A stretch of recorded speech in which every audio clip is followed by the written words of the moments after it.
Corona ने क्या किया पूरा देश जानता है। हमने ये व्हाइट पेपर थोड़ा डिटेल में तैयार किया है और इस व्हाइट पेपर के 2-3 लक्ष्य हैं। इसका लक्ष्य फिंगर पॉइंटिंग नहीं है। इसका लक्ष्य ये नहीं है कि सरकार ने ये गलत किया। हम गलती को इसलिए पॉइंट आउट कर रहे हैं क्योंकि हम जानते हैं कि आने वाले समय में इन गलतियों को करेक्ट करना होगा, ठीक करना होगा। 2-3 चीजें हैं। पूरा देश जानता है कि सेकेंड वेव से पहले हमारे साइंटिस्ट्स ने, डॉक्टर्स ने सेकेंड वेव की बात की थी और उस समय जो एक्शन सरकार को लेने थे, जो उनका बिहेवियर होना चाहिए था, वो नहीं रहा और आपको, पूरे देश को सेकेंड वेव का असर सहना पड़ा। आज हम फिर से वहीं खड़े हैं। पूरा देश जानता है कि थर्ड वेव आने जा रही है। वायरस म्यूटेट कर रहा है और थर्ड वेव आएगी और इसीलिए हम एक बार फिर कह रहे हैं कि सरकार को थर्ड वेव के लिए पूरी तैयारी करनी चाहिए।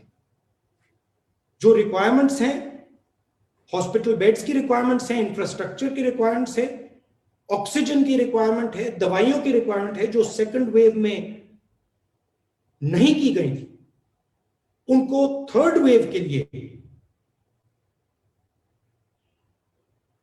बिल्कुल करना चाहिए। तो ये हमारा लक्ष्य है। अंग्रेजी में बोल देता हूं, the purpose of this white paper is not two finger point at the government. The purpose of this white paper is to help the nation prepare for the third wave that is going to come. It is pretty clear that the management of the first wave and the management of the second wave was disastrous.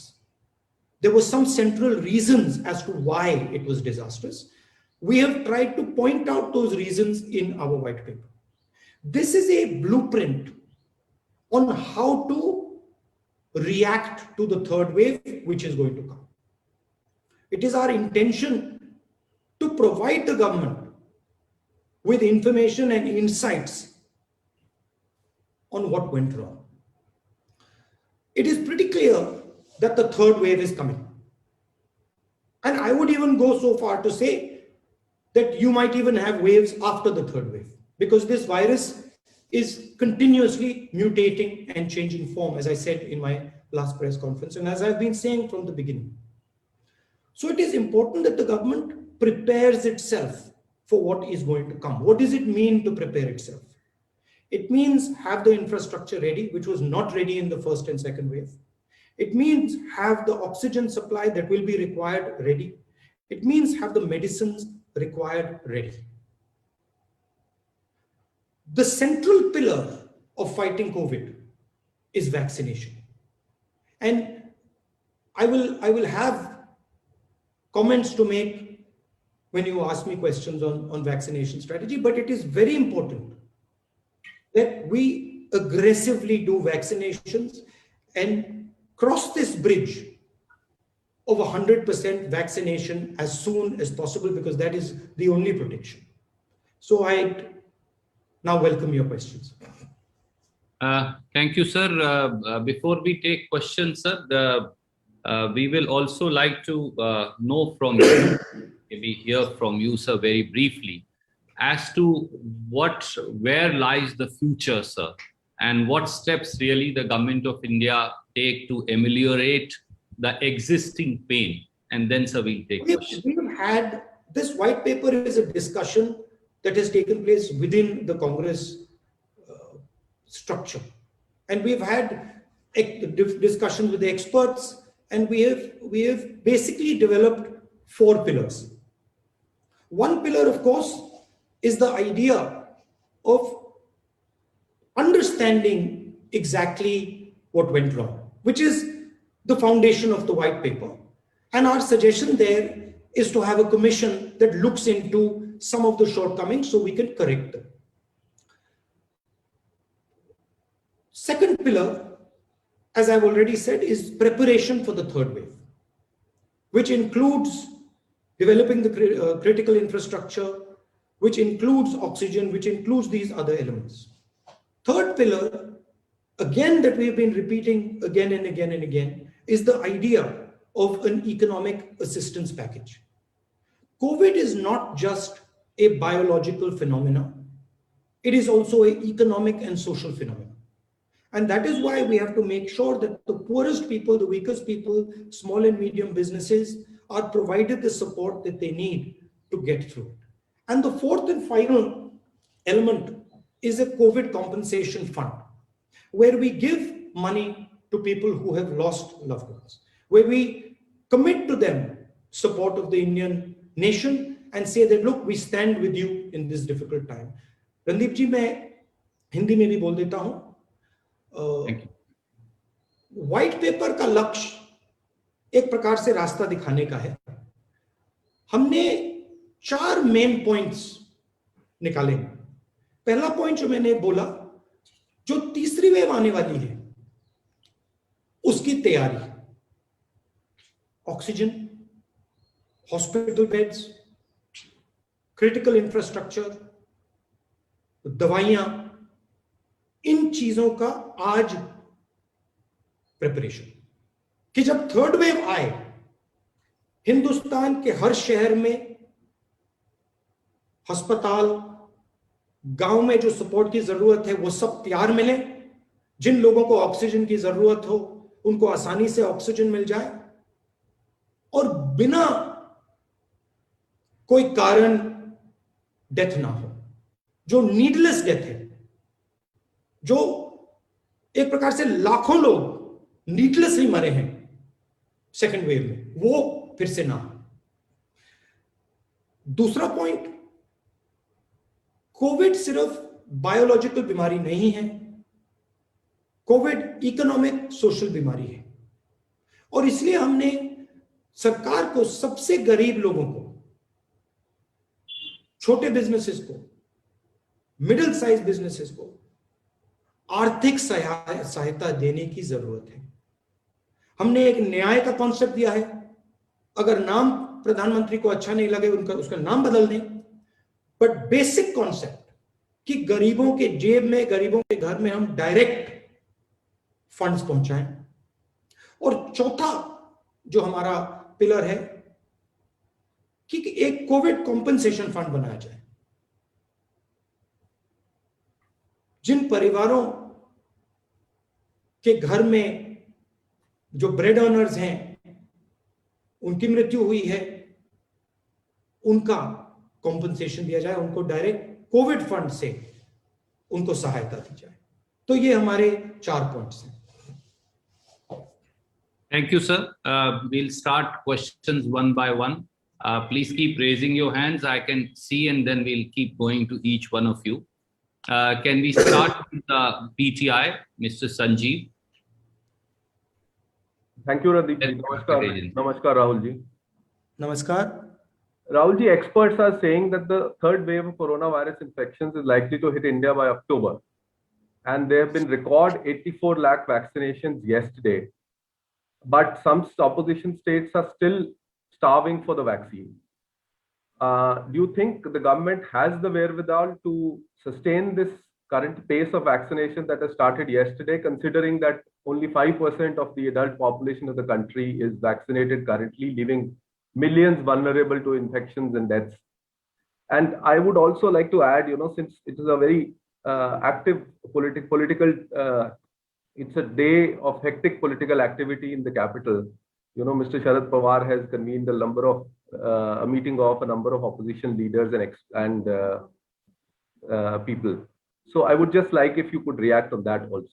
My request. Okay, on the political aspect, my intention here is to bring focus on COVID. My intention here is to point clearly in the direction of where we think the government should act on COVID. And so I'm not going to distract you or myself by getting into, what is going on in the politics and what is going on here and there. There is a time and place for that discussion, and I'm happy to talk to you at that time. With regards to vaccination, vaccination is really the only answer that we have to COVID. It is the central pillar of our strategy. Yes, good work has happened yesterday, but this is not a series of events. This is a process. And we have a humongous task in front of us. We have to diligently do this task. We have to make sure that this task is done. The government has to do that. And it has to make this process work, not just on one day, but every day until we have vaccinated our whole population. I think the idea of a mission, a COVID vaccination mission, is a good one, where we involve the country and say, okay, as a nation, we have to get this job done. This is what is required. These are the volunteers that need to be trained. And we think about it as a mission. I think that is what my advice would be to the government. Thank you, sir. I will only take the liberty of adding one line, sir, just for the knowledge of our friends here, that we are very happy with the 80 lakh vaccination per day. Highest vaccination record in this country has been 17 crore vaccinations in a single day for pulse polio on February 19, 2012. Of course, then the Prime Minister Dr. Manmohan Singh did not put up his posters. That is the only marked distinction. Coming, sir, to the next one point that I would like to make is that the government must treat all states equally. This is a matter of life and death. And the government must not view Indian states as BJP states versus opposition states. All states must be viewed in the same light. All states must be provided with the same assistance. All states must be provided with the same quantity of vaccinations that are required. And so that it is very important that bias does not come in. And there's a reason for it. Because vaccination for 70% of the population or 50% of the population is not going to solve our problem. Because the virus will mutate. So we have to vaccinate everybody as fast as possible, so that we reach a level of vaccination where the virus can no longer mutate. So this idea that there are some BJP states and there are some Congress states and we have to prove that BJP states are vaccinating better, which is embedded in the way the government is acting, is not a good idea. It's a dangerous idea for the country. Thank you, sir. May I go to the second agency, ANI, Mr. Siddharth? Will you please come in and ask your question? नमस्कार sir. Sir, मेरा सवाल ये है कि आप एक positive note पे white paper लेके आए हैं, तो कांग्रेस इस व्हाइट पेपर को क्या सरकार को भी प्रेजेंट करेगी और किस तरीके से आप सरकार के सामने फॉर्मली प्रेस कॉन्फ्रेंस के अलावा रखेंगे? दूसरी बात ये कि जब आप कह रहे हैं कि एक कॉमन स्ट्रैटेजी होनी चाहिए, यूनाइटेड स्ट्रैटेजी होनी चाहिए, तो क्या प्राइम मिनिस्टर को ऑल पार्टी मीटिंग भी बुलानी चाहिए? क्योंकि अब 2 वेव देख चुका है देश, तीसरी वेव की बात भी हो रही है। तो आप इस पे आपकी जानकारी, आपका व्यू जानना चाहूंगा। और दूसरा ये कि कुछ वैक्सीन को लेके भी जो है कांग्रेस पे आरोप लगता है कि मिसकम्युनिकेशन फैला रहे हैं। कोवैक्सीन को लेके कुछ लीडर्स जो हैं कांग्रेस के, वो भ्रम फैलाते हैं। इस पर आपकी प्रतिक्रिया क्या है? देखिए, हमने पहले ही कहा था कि कोरोना से लड़ना है तो डिसेंट्रलाइज तरीके से लड़ना होगा। प्रधानमंत्री की जगह है, चीफ मिनिस्टर की जगह है, डीएम की जगह है, नागरिक की जगह है। सबको एक साथ मिलकर अपनी रिस्पॉन्सिबिलिटी, अपनी जिम्मेदारी पूरी करनी पड़ेगी, तब कोविड से हम लड़ पाएंगे। तो हमारा जो व्हाइट पेपर है, उसका लक्ष्य जो पिछले साल में हुआ है, जो गलतियां हुई हैं और गलतियां हुई हैं, उनको सामने रखने का है। अब वो सरकार के लिए इनपुट है। अगर सरकार व्हाइट पेपर को पढ़ेगी और इनपुट को लेगी तो सरकार को फायदा होगा। मगर मेरा मेन पॉइंट यह है कि कांग्रेस पार्टी के पास, बाकी ऑपोजिशन के पास, एक्सपर्ट्स के पास, डॉक्टर्स के पास, साइंटिस्ट के पास इंफॉर्मेशन है, समझ है, अंडरस्टैंडिंग है। उसका प्रयोग कीजिए, लोगों की बात सुनिए। मनमोहन सिंह जी ने आपसे वैक्सीनेशन पर सुझाव दिए थे, आपने उनका मजाक उड़ाया, आपने अपने मंत्री से उन पे अटैक करवाया, और फिर 2 महीने बाद जो उन्होंने कहा आपने करना पड़ा। जो हमने पहले आपसे कहा था कि सेंट्रलाइज तरीके से आप नहीं कर सकते हो, आपने मजाक उड़ाया, फिर 2-3 महीने बाद आपने उस बात को एक्सेप्ट किया। तो ओपन माइंडेड तरीके से यह काम करना है, क्लोज माइंडेड तरीके से काम नहीं करना है। और जो गलतियां हुई हैं उनको एक्सेप्ट करना है, करना पड़ेगा, क्योंकि उनको एक्सेप्ट करने के बाद ही हम सही रास्ते पे चल सकेंगे। Thank you, sir. लेके भी था सर सवाल।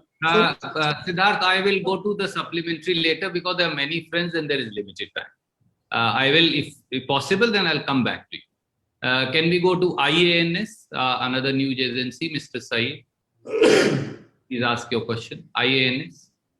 Unmute yourself, please.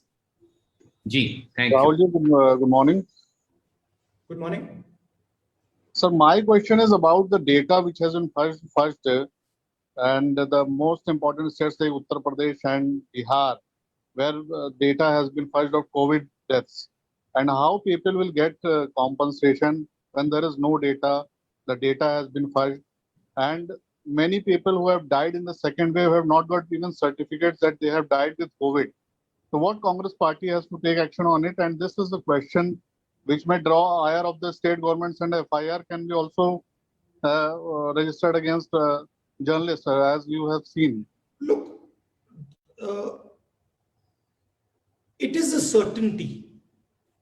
There is no doubt that the government is hiding the truth on the number of deaths. There's no question about that. Okay, my estimate, back of the envelope estimate, is, in my view, the number of deaths is at least 5 to 6 times what the government is saying. But it is not productive for us to now get into the discussion of,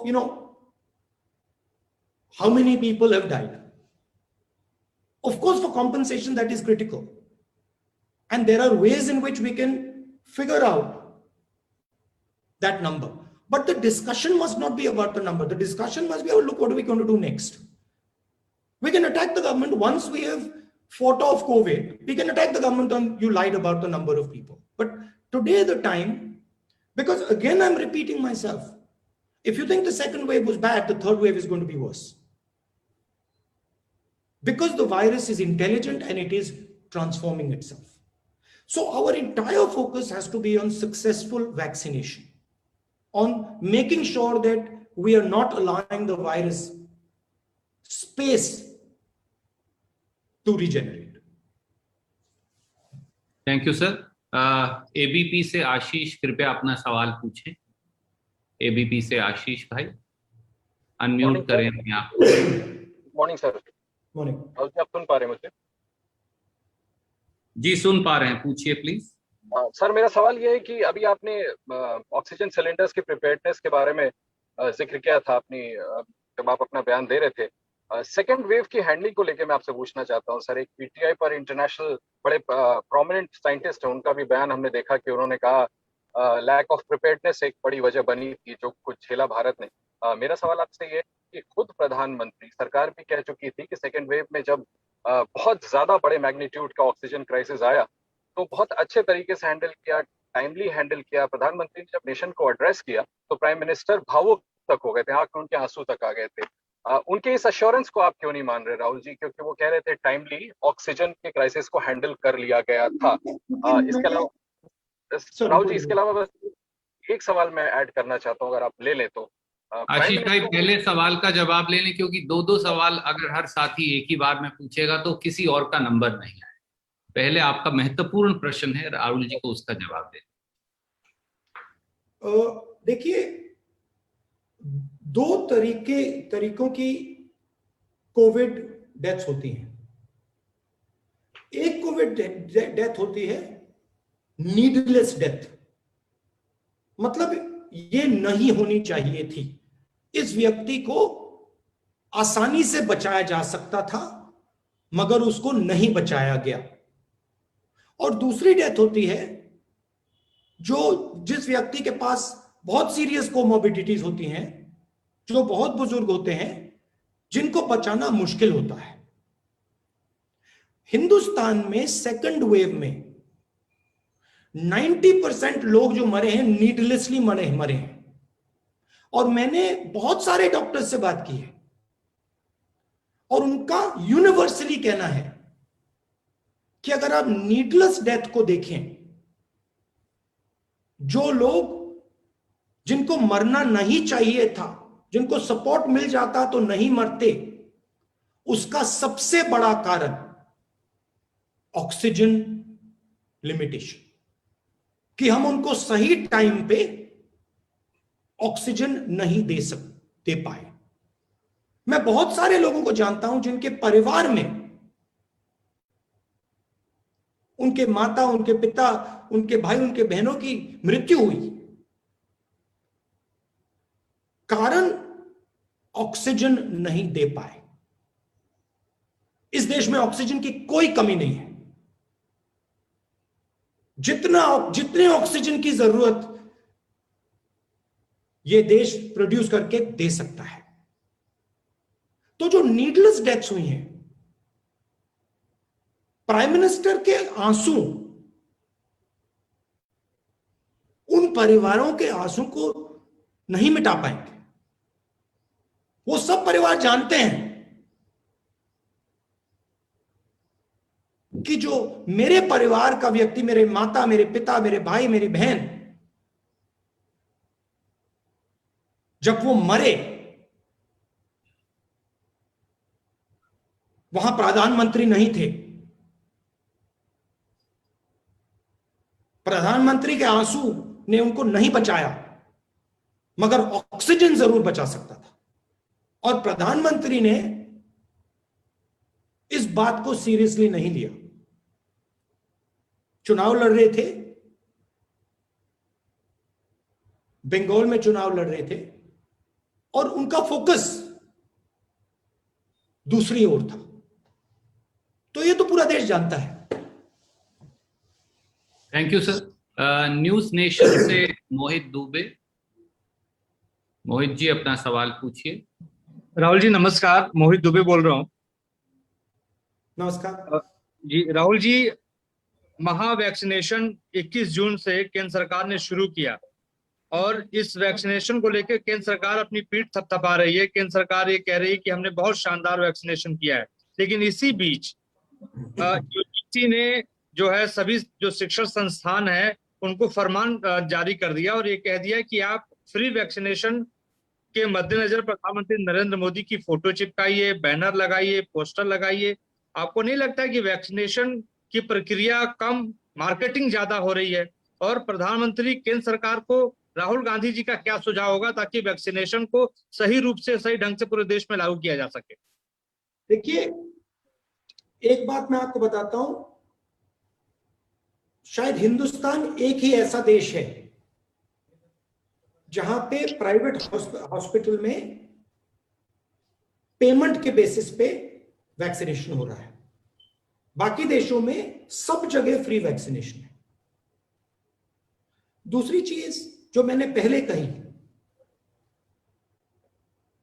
प्रधानमंत्री जी पहले भी marketing में घुस गए थे। थाली बजाओ, mobile phone की लाइट जलाओ, कोविड को हमने हरा दिया, बाकी दुनिया में हमने वैक्सीन भेज दी। तो ये पहले भी मार्केटिंग में घुस गए थे और उसका नतीजा देश ने देखा है। लाखों लोगों ने उसका नतीजा देखा है। तो जैसे मैंने कहा, यह सीरियस मामला है। इसकी वैक्सीनेशन की जो प्रोसेस है उसको चालू करना चाहिए, इफेक्टिवली चलाना चाहिए। और ये जो डिक्लेरेशन ऑफ विक्ट्री होती है कि देखो भैया हमने ये कर दिया, हमने वो कर दिया, ये 1 साल के बाद, 1.5 साल के बाद जब कोविड को हिंदुस्तान ने हरा दिया हो, तब आप बोलिए। ये अभी टाइम नहीं है।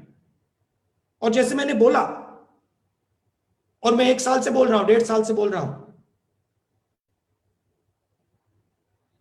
कोविड देश को बहुत जबरदस्त नुकसान पहुंचाएगा। फर्स्ट वेव के पहले मैंने बोला, सेकंड वेव के पहले मैंने बोला, थर्ड वेव के पहले मैं बोल रहा हूं।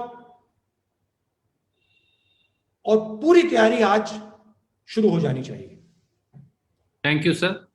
I know there is limited time. We'll take 1 or 2 questions more. News 24 से श्री रमन जी from News 24, आप अपना प्रश्न पूछिए।